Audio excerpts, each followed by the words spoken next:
കൂലിപ്പട്ടാളത്തിൽ ചേർന്ന മലയാളി യുവാക്കളെ മോചിപ്പിക്കണമെന്ന ആവശ്യവുമായി റഷ്യയിൽ യുദ്ധത്തിൽ മരിച്ച സന്ദീപ് ചന്ദ്രന്റെ കുടുംബവും രംഗത്തെത്തി.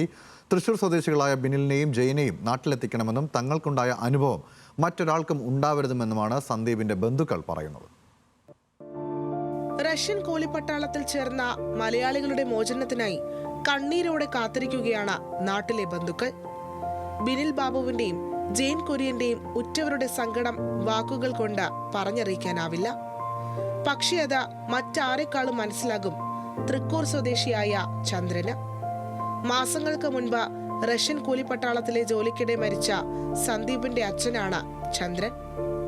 തങ്ങൾക്കുണ്ടായ നഷ്ടത്തെ ഓർത്ത് വിലപിക്കാത്ത ഒരു ദിവസം പോലും ചന്ദ്രനും കുടുംബത്തിനുമില്ല.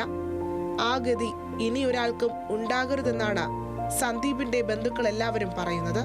കുഞ്ഞുങ്ങളെ കാണാൻ ഒരു യോഗം കിട്ടണം, അത് ഗവൺമെൻറ് അവർ അംഗീകരിച്ച് കൊണ്ടുവരണമെന്നാണ് എൻ്റെ ഏറ്റവും വലിയ ആഗ്രഹം.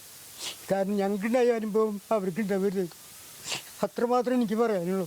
ഞാനിപ്പോൾ വേദന അനുഭവിക്കുന്നത് അത്രയും തന്നെ.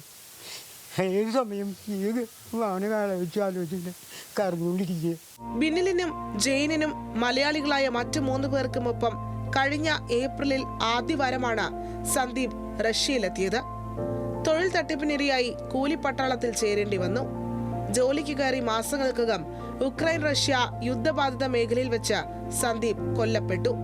പക്ഷേ മകന്റെ മൃതദേഹം വിട്ടുകിട്ടുന്നതിനും ഒരു നോക്ക് കാണുന്നതിനും 1.5 മാസത്തിലധികമാണ് ബന്ധുക്കൾക്ക് കാത്തിരിക്കേണ്ടി വന്നത്. എൻ്റെ ചേട്ടനുണ്ടായ ഒരു അവസ്ഥ അവർക്ക് ഇല്ലാണ്ടിരിക്കട്ടെ. നമുക്ക് അതിൻ്റെ വേദന നമുക്കറിയാം. അതിലും വലിയ വേദനയിലാണ് അവർ. ജീവനോടെ ഉണ്ട്, എന്നാലും അതിൻ്റെ ഒരു വിഷമം അനുഭവിച്ചുകൊണ്ടിരിക്കുക. അതില്ലാണ്ടിരിക്കട്ടെ. ബിനിലിന്റെയും ജെയിനിന്റെയും കാര്യത്തിൽ അടിയന്തരമായി സർക്കാർ ഇടപെടണമെന്ന് ഇരുവരും കണ്ണീരോടെ ആവശ്യപ്പെടുന്നു. ന്യൂസ് മലയാളം, തൃശൂർ.